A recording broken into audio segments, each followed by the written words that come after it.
Bien, vamos a hablar de la presentación de los medicamentos.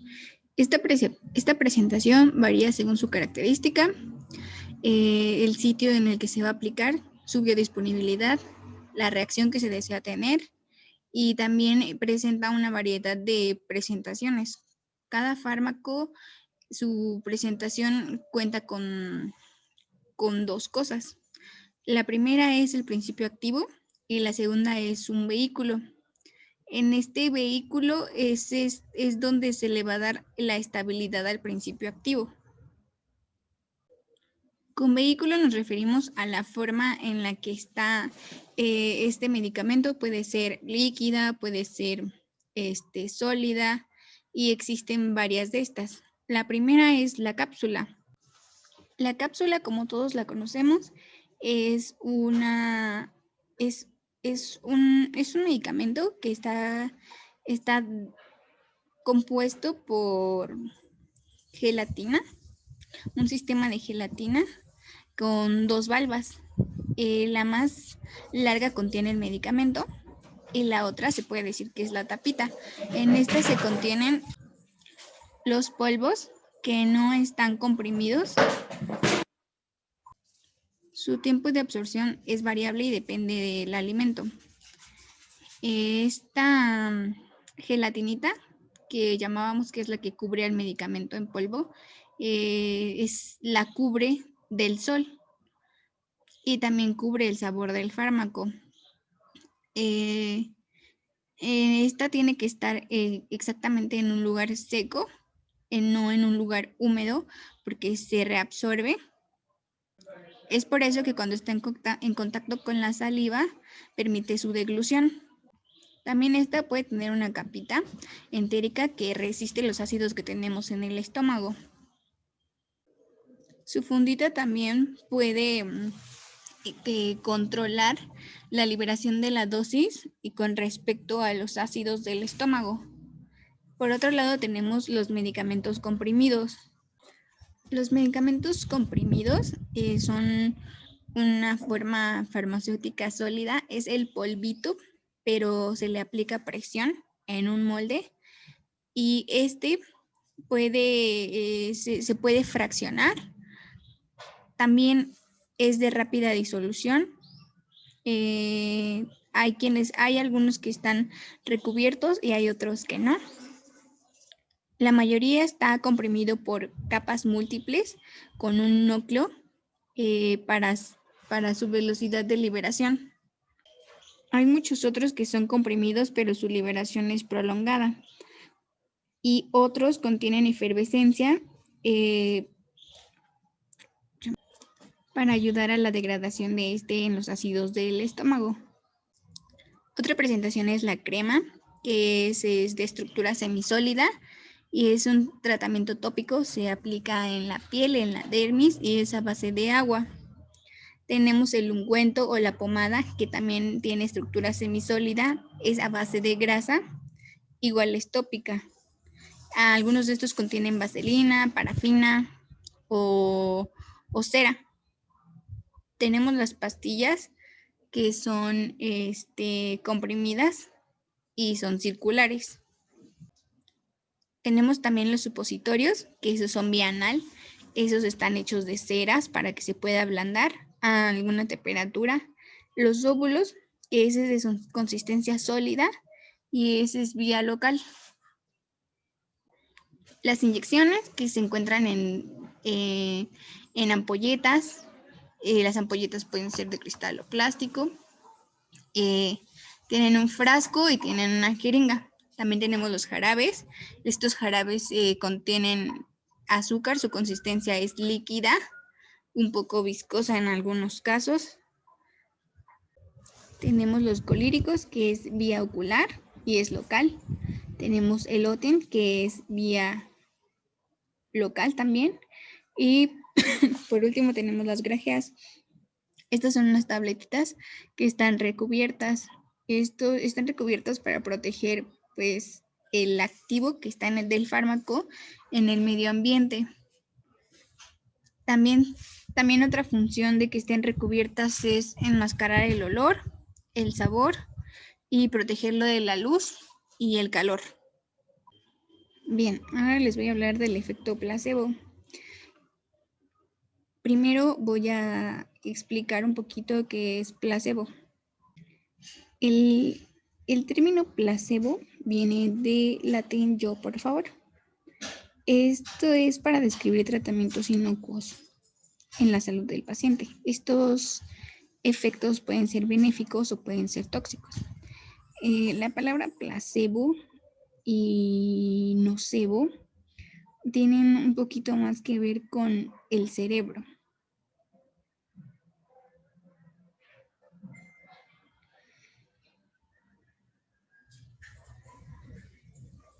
Ya que gracias a esto depende no solo la eficacia, sino también los síntomas que puedan desarrollar. Este efecto es muy importante porque no solo cambia la percepción del paciente, sino también se notan diversos cambios en el cuerpo de las personas. Este mismo efecto libera sustancias endógenas que activan los cambios del pH en el cuerpo, ya sea por su sabor, por su forma, por su precio o por la vía de administración. Ocupan todo eso para establecer un rango del efecto placebo en el medicamento. El efecto placebo se usa más que nada en la analgesia, en controlar el dolor. Este medicamento aumenta la eficacia. Se cree que modula un poco el dolor, que lo regula, que lo calma. Se puede decir que es el mecanismo que la persona se crea por el cual una sustancia puede producirle un efecto benéfico o puede ser indeseable según su percepción. Le llamamos nocebo al efecto maligno que tiene el medicamento en la persona de acuerdo a su percepción o a sus prejuicios. Ahora vamos a hablar de los principios del tratamiento de antibióticos. Para estos principios son 10.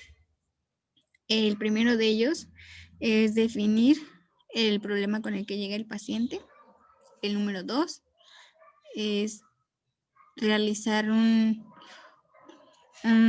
objetivo terapéutico, ver con qué terapia, con qué medicamento se le puede atender. El número 3 es como una lista o un inventario de los posibles tratamientos que pueda llevar a cabo este paciente. El número 4 es donde se elige el fármaco de acuerdo al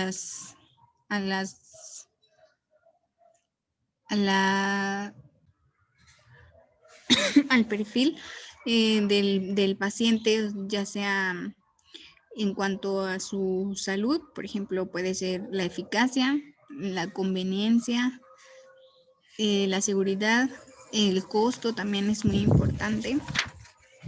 El número 5 es comprobar si el fármaco es útil para el paciente. Y el número 6 es dar información de la supervisión que se lleva a cabo con este fármaco. Bien, el número 1 nos comentó que hablaba de una cirugía. En este caso se usaba el uso de antibióticos para eliminar la causa como un elemento de complemento. Se le vigila la vía respiratoria y también se elimina todo tipo de tejido necrótico, pus o igual tejido infectado. También se usan los antisépticos y bueno, en el caso de los antibióticos en una infección muy grave en urgencias, puede ser el mismo que el de un efecto placebo, pero el único cambio es el drenaje y el efecto analgésico del antibiótico. El principio 2 solamente está indicado, solamente es cuando está clínicamente indicado, o sea, en caso de alguna fiebre, alguna adenopatía, alguna tumefacción. En este caso también se dan las posibilidades de que aparezcan cepas resistentes y creen una resistencia, pero esta resistencia también puede variar dependiendo la época del año.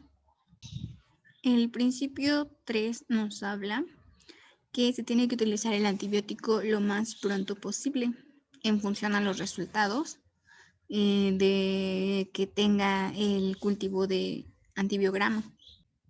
Bien, el principio número 3 nos habla sobre, bueno, nos habla sobre evaluar las posibles etiologías, enfermedades según el foco y tipo de paciente. Se considera su epidemiología local. Se consideran muchos factores de riesgo, los que son patógenos y los que no son habituales. Esto antes y previamente de los antibióticos para considerar su medicación. El número 4 nos habla un poco sobre considerar las causas que no son infecciosas e infecciones que no se tratan con los antibióticos. El número 5 nos habla de realizar pues un juicio clínico, incluyendo el síndrome o el foco y la gravedad. El número 6 nos hace realizar siempre los cultivos y las determinaciones biológicas necesarias en caso de que se necesite urgentemente contactar con la microbiología. Bueno, en el número 5 también se utiliza el antibiótico más eficaz frente al patógeno y que tiene genes de resistencia de otra especie. El número 6 se utiliza el antibiótico que es más tóxico y se tiene en cuenta todas las interacciones farmacológicas que pueda proporcionar. Puede ser la penicilina, que es la menos tóxica, pero sigue siendo muy eficaz. La eritramicina, esta se usa cuando hay una alergia a la penicilina. Y el antibiótico que puede disminuir la eficacia por la inhibición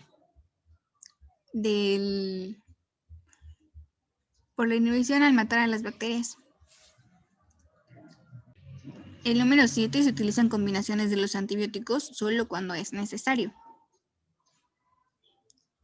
ya que si se usa la combinación de estos dos antibióticos puede aumentar la toxicidad y la resistencia.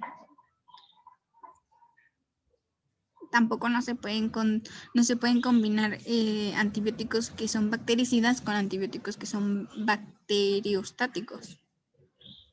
El principio 8 nos habla de acortar un poco la duración del tratamiento antibiótico. Anteriormente esto se creía, pero bueno, se comprobó que no depende la duración del tratamiento antibiótico porque hay ciclos que son cortos, hay ciclos que son largos y hay ciclos que son muy largos y no tienen diferencia en la eficacia. El principio número 9 nos habla de utilizar el antibiótico más adecuado y más rentable. Y el principio número 10 nos habla de utilizar solamente los antibióticos, pero los que son profilácticos, cuando su eficacia, cuando se confirme su eficacia y solamente pueden ser en cirugías. Y alguna de ellas puede ser por cáncer, por implantes dentales, alguna cirugía dental. Cuando se receta un antibiótico muy prolongadamente, suben las posibilidades de que aparezcan cepas resistentes en la familia. Estas, como ya lo había mencionado, varían dependiendo la época del año. Bien, vamos a hablar de resistencia adquirida. Esta resistencia es la que puede llevar al fracaso un tratamiento terapéutico cuando se utiliza un antibiótico que supuestamente sí es activo, puede producir una infección sobre el germen, ya que pues las bacterias son capaces de adquirir la resistencia en función de, del tiempo y de la variabilidad. La resistencia adquirida no necesariamente tiene que ocurrir con la presencia de un antibiótico. Esto puede ser con la mutación de un gen y puede ocurrir al azar. También puede ser por transferencia de genes o por genes que se mueven en el genoma. También puede ser por la absorción de genes de resistencia. Se reabsorben y ya no están. Las formas de resistencia son 6. La primera es el bloqueo del transporte del antibiótico. Este no puede llegar a completar su función. La segunda es la modificación. Puede alterar no puede alterar, puede modificar la enzimática del antibiótico. La número 3 es la expulsión del antibiótico por el transporte activo. La número 4 es la modificación de la diana o su sitio por la acción del antibiótico. También puede producir una enzima alternativa. Y la número 6 puede crear biofilms. La número 6 nos habla de cuando se crean los biofilms y se forman como unas comunidades de las bacterias y estas se protegen entre sí y pueden convertirse en resistentes a varios antibióticos. Hay muchos tipos de resistencia. También hay una que nos habla aquí que es la resistencia múltiple y la resistencia cruzada. La solución para esta resistencia pueden ser los inhibidores de enzimas que destruyen el antibiótico. Puede ser la dosis y la duración, el uso innecesario de antibióticos, el uso de probióticos, entre otras, como el lavado de manos con jabón. Bien, ahora voy a hablar de las alergias. Una alergia es una reacción desproporcionada de nuestro sistema inmune. Es una sustancia que suele ser inofensiva para otras personas. A esta sustancia, a los que sí les afecta, se le denomina alergeno. El sistema inmune la trata como si fuera un invasor y provoca que tenga una reacción anormal. Esta reacción suele provocar síntomas y estos síntomas suelen ser desde ronchas, salpullido, ardor, desde los más leves hasta poner en riesgo la vida, como la obstrucción de vías respiratorias o la muerte. El sistema inmune intenta proteger el cuerpo del alergeno y produce anticuerpos. Estos anticuerpos les llamamos inmunoglobulinae. Estos anticuerpos luchan contra el alergeno. A su vez, estos anticuerpos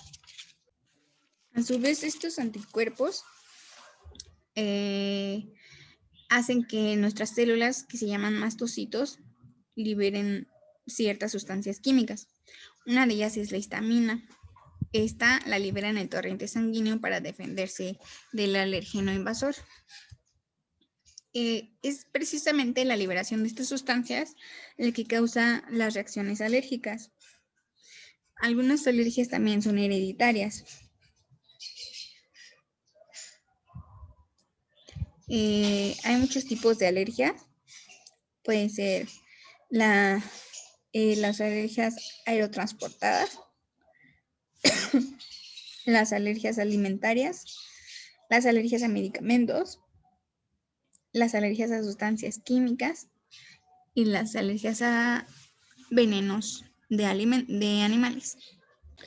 En los medicamentos se da el mismo caso. Esto ocurre cuando el sistema inmune no identifica o identifica por error un medicamento como una sustancia que es perjudicial para el cuerpo o como una bacteria y crea un anticuerpo específico contra ese medicamento y produce una reacción que muchas veces es alérgica. Bien, vamos a hablar del síndrome de Stevens-Johnson. Este síndrome tiene que ver con un eritema multiforme. Es el más grave. Este es causado por la reacción a medicamentos, generalmente los antibióticos. En este se da la muerte celular. La dermis en este caso se separa, la epidermis en este caso se separa de la dermis. Y bueno, se cree que es un proceso muy hipersensible y que afecta a la piel y a las mucosas.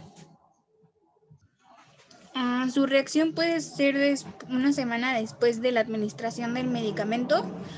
El lupus, el lupus aumenta la posibilidad de este síndrome. Es muy poco probable, se da 3 casos por millón. También es muy usual en niños, en adultos jóvenes y en mujeres generalmente. Es progresivo, con una inflamación o un eritema. Empieza con vesículas, con ampollas en la piel y en las mucosas. También puede presentar fiebre de 39 y 40 grados, dolores de cabeza severos, dolor de garganta, descamación en la piel. A este tipo de lesiones se les puede tratar como una quemadura. Es muy doloroso porque se desprende en la piel y se trata con esteroides. Su mortalidad es poca, es del 5% y es por imperfecciones en la piel. Se cree que el virus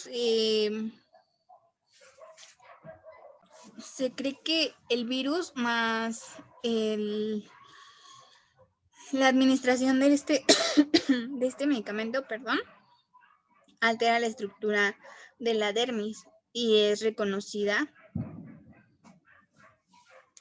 como cuerpo extraño y lo elimina.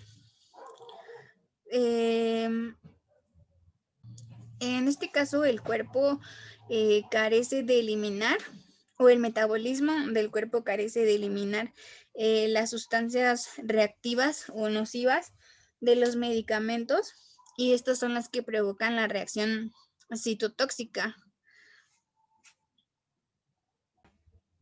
Ahora vamos a hablar del síndrome de Rey.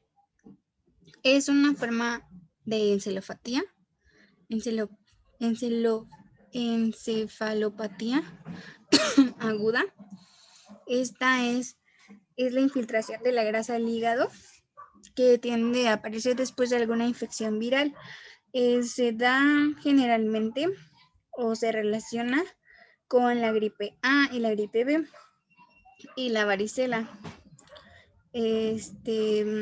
Si se le administra la aspirina, el riesgo aumenta hasta 35 veces más. Se afecta la función de la mitocondria y altera el metabolismo de los ácidos grasos. No sé, tiene varios síntomas. Algunos de ellos son el vómito, las náuseas, los cambios en la audición, en la visión, convulsiones, dificultad para respirar, hipertensión arterial. Generalmente genera secuelas en un 30%. Hay daño cerebral también.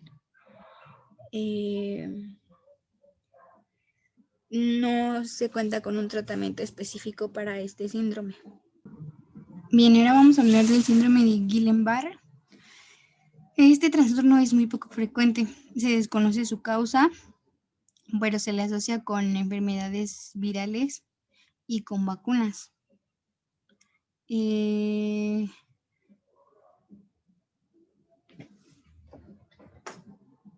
Hay administraciones que ayudan o que alteran la capacidad de transmitir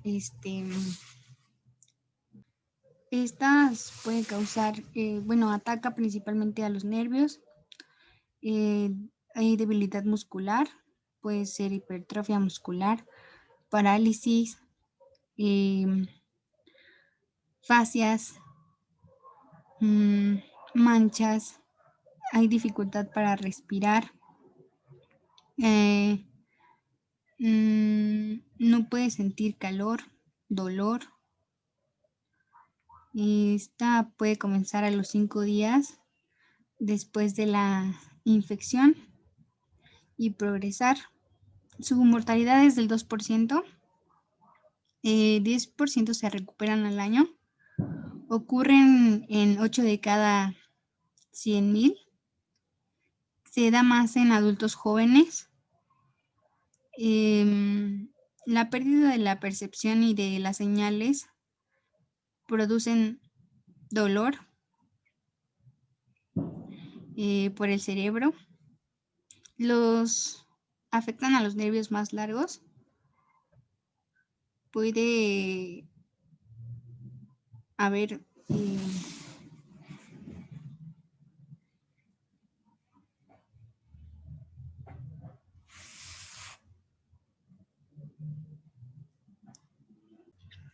degeneración mielínica.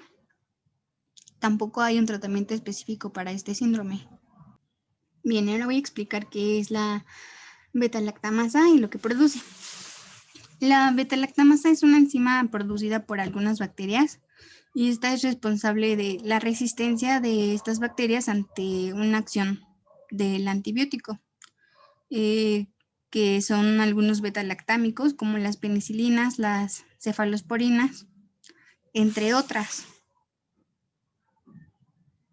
Dentro de la microbiología de los abscesos dentales podemos encontrar microorganismos como bacterias como los estreptococos, los estafilococos, la Pseudomonas aeruginosa y el Clostridium difficile. Bien, los estreptococos son cocos gram positivos, crecen en cadenas o pares, son anaerobios, tienen una nutrición muy compleja. Algunos de estos no son patógenos y se producen en la faringe. Los estafilococos crecen fácilmente. Es un coco anaerobio facultativo.